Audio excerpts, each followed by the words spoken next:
खिरदमंदों से क्या पूछूं कि मेरी इब्तिदा क्या है।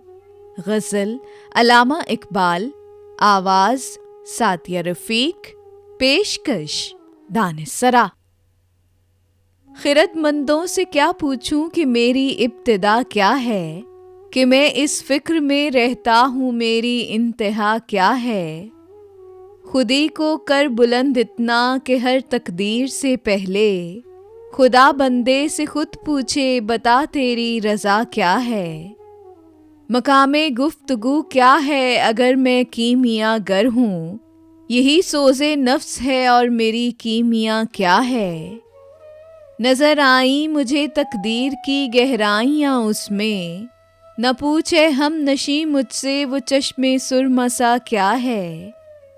अगर होता वो मजजूब फरंगी इस ज़माने में, तो इकबाल उसको समझाता मकामे किबरिया क्या है। नवाए सुबह गाही ने जिगर खूं कर दिया मेरा, खुदाया जिस खता की ये सज़ा है वो खता क्या है।